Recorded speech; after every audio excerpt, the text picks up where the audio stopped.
Welcome to my channel, Relaflix. In today's video, we will be enjoying a teen fantasy comedy film, entitled 17 Again. There will be spoilers ahead, chill out and enjoy. Mike O'Donnell, a senior in high school in 1989, appears to have it all. He is a star athlete who intends to attend college on a scholarship. Confidence is his middle name. Just before his big game, his stunning girlfriend Scarlett lets him know that she's expecting a child.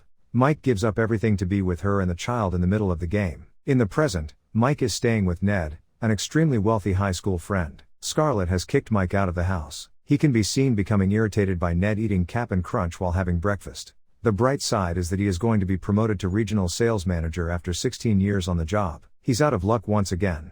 Wendy, who has been employed by the company for only 2 months, receives a promotion. His boss justifies the fact that he is too valuable to be promoted. As if his day could not possibly get much worse. When he returns to his high school, he reminisces about his basketball achievements and the life he may have lived. The janitor appears out of nowhere and starts speaking to Mike as though they are old friends. He asks him if he would do it all over again if given the chance. Indeed, I would. The janitor poofed just as his daughter Maggie got there. He spends some time with his son Alex and Maggie, who turns out to have been accepted to Georgetown College. Mike asks about his son's basketball sessions, but Alex shows no interest. His children don't give him any attention. Mike's belongings are destroyed by Scarlett in the backyard. The divorce is in 2 weeks, and she accuses Mike of making excuses his entire life, such as how he could have had a far better life if he hadn't chased Scarlett and received the scholarship. This appears to be a repeating pattern for Mike. It's the lowest point in his life. His radio starts working strangely as he travels to Ned's house, and a strong storm is approaching. On a railing, Mike sees the mysterious janitor. When the truck passes, he is vanished once more. When Mike looks in the water, he spots himself when he was 17 in a waterspout. He falls in. He returns to Ned's in the morning to clean off the mud. He is shocked to see how young he is. He is attacked with an axe by Ned, who does not recognize him. Who even has that many ancient weaponry lying around their home? They continue their Star Wars themed duel until Ned picks up a picture of Mike in high school and recognizes him. Without success, Ned makes an effort to make sense of Mike's situation through his comics. Mike is aware that the janitor was responsible. He looks for him in the school. It turns out that there is just one female janitor at this institution. Mike pursues a puddle after noticing it. He finds the basketball court by following the puddle. He comes to the conclusion that the janitor, his spirit guide, wants him to relive his senior year. Ned is playing casually at home on his 5 monitors. He shouts in Mike's face, promising never to return. A short while later, he is enrolling Mike in school while posing as Mike's father. Mike is dressed in what the kids of the 1980s would consider cool. When they are asked to visit Jane, the principal, it's as if Ned is seeing a beautiful woman for the first time, and he can hardly control himself. Mike is welcomed after a few offensive remarks and an awkward laugh. They finally leave. Mike realizes he looks foolish in the hallway, so Ned gets him a new Audi and some fancy clothing. Despite everything, I wouldn't describe his first day of school as perfect. He entirely forgets about the divorce until he receives a call from Scarlett, and they reschedule. After he hangs up the phone, he discovers his son Alex in trouble. Mike helps him, and they become friends over lunch. Because Mike is new here, Alex tells him everything about the school, from the hottest female Nicole to the greatest bully Stan. He is Maggie's boyfriend and was the one who taped the boy to the toilet. Mike is shocked by how little he understands about his children. Mike stares at Stan and forces him to come over to Alex and bully him. This enrages Mike, and when asked what he'll do about it, he replies like a father, "I'm going to give your parents a call." The entire cafeteria was filled with laughter. Stan tries to assess his reflexes but fails. As Mike starts explaining why Stan is a bully while juggling the ball, the cafeteria goes silent. Long story short, Stan has a little wiener. Mike confesses to Ned that he is a bad father after realizing it. His daughter is getting a tongue bath from a jerk, while his son has spent the past academic year serving as the school's punching bag. In his opinion, he turned 17 once again to guide his children in the right direction. He pays a visit to Alex and notices how well he shoots 3-pointers and tells him he'll get him on the team. Scarlett arrives and is shocked to see that young Mike looks just like her husband did when he was younger, obviously because it is him. Mike is at a health class where the topic of safe coupling is discussed. This does not sit well with him, because Stan takes a handful of Durex. He begins his speech by saying that you should only do it if you are in love or married, which is both embarrassing and admirably moral. When the rubber is returned after the speech, Stan just says that he has plenty for the entire weekend. Mike jumps on Stan, but Stan quickly gains the upper hand and beats him up. He becomes the school's laughing stock as a result of this. Also, as requested, Mike is in trouble and Ned is here to flirt with Jane. When he walks into her office, she warns Ned that peacocking isn't going to work on her. Later, He pays a visit to Scarlett, who is sober but still in shock. He flirtatiously offers his help to her. Scarlett tells him about her ideas for the backyard. She corrects him when he nicknames her Scar, pointing out that only her husband calls her that and assures him there won't be any cougar hunting, as if nothing will happen between them, but she still accepts his offer to help in rebuilding the garden. Mike helps with gardening, watches for Scarlett, and prepares Alex for joining the basketball team. Ned approaches Jane in the meantime.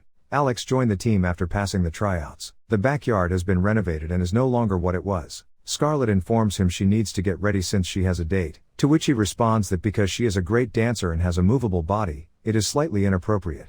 When he sees Scarlett performing the snake dance inside, he turns on some music and asks her to teach him. He plays music from their wedding when he does this. It's obvious that Mike wants her. Scarlett tries to turn down his advances. Mike understandably knows what to do, and as they lock eyes, Alex catches them in the act. Just as Stan drives up to pick up Maggie for a party, Scarlett's date comes right on time. Mike sees him and calls him a jerk, and she hands him the divorce papers to give to Uncle Mike. Mike calls Alex to keep Maggie safe, and they both attend the party. There he encourages him to speak with Nicole, his crush. In the meantime, he sets out to find Maggie. When a couple of girls try to grab his attention, he starts this lengthy speech on how you cannot expect respect from others if you do not respect yourself. He is told that he does not have to respect them. One of the girls takes it a step further by saying that he doesn't even have to remember her name. Alex is able to start a conversation with Nicole by joking that Nicole resembles his dog. His dog is dead. He dismisses the awkward situation as just being nervous while his jeans burst into flames and he walks the walk of shame. Once arguing that Stan is a jerk and that she deserves a nice guy, Mike eventually gets Maggie's attention. Maggie tells him that they will live together after she graduates and that she is enrolling in community college. She rejects the opportunity to visit Georgetown. Mike suddenly adopts her father's voice and prevents her from seeing Stan. She says, "Who do you think you are?" and walks away. As Alex enters uncomfortably, they play an important game in school. Mike chooses to pass the ball to Alex for a winning point when they are down by 1 point. Stan is enraged.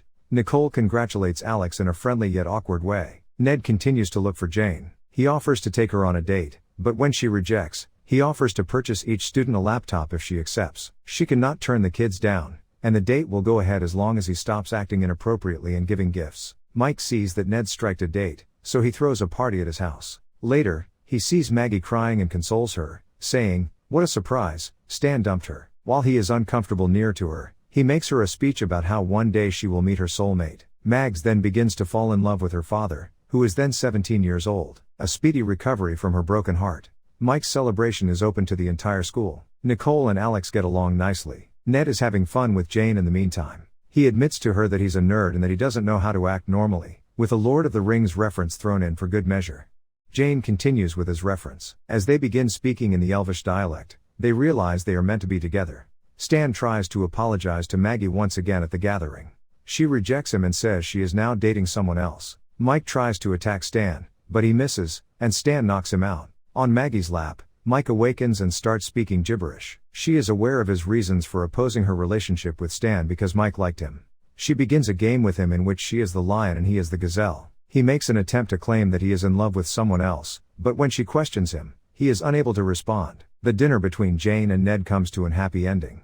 But high school kids are swarming all over his home. Scarlett comes to the party in search of Alex. Mike informs her of Alex and Nicole's good news. When Jane and Ned show up, she takes control of the situation and orders everyone out. Maggie catches Mike flirting with her mother, and after kissing Scarlett, he gets a well-deserved slap. He tries to catch up with her and claims to be the actual Mike, the father of their kids. Scarlett calls him a weirdo and tells him to stay away from her. He is then slapped by Maggie and her friends for being a perv. After everyone has left, Jane informs him that she will be unable to meet with her student parents. Mike apologizes to Ned, slaps him several times, and declares that they are even. They board the Nedmobile in the morning to go to court, where Mike has to be in 22 minutes. They make fun of themselves in court, but before the guards walk them out, Scarlett requests that Mike be allowed to read the letter he says he is from her husband. He narrates a lengthy tale of becoming lost and falling deeply in love with her, which Scarlett can relate to. He opposes Scarlett's decision to move forward with the divorce. Mike walks away after dropping the letter. Scarlett delays the divorce and finds the courthouse address on the letter when she checks it. She starts to wonder. Later, Scarlett goes through her 1989 high school album. Mike now and Mike then have the same looks. Like in 1989, there will be a scout at Mike's scholarship game today, and Scarlett and Maggie are attending to watch the game. When Ned arrives to the game to ask Jane for a second opportunity, she declines, stating that she cannot be seen with her student parents. Ned claims that no one can see him because he wears an invisibility cloak, and Jane responds by saying that he can plunder her dungeon anytime, if you know what I mean. Before the game begins, Mike shows a move he used to use, which frightens Scarlet and makes her realize that it is her husband Mike.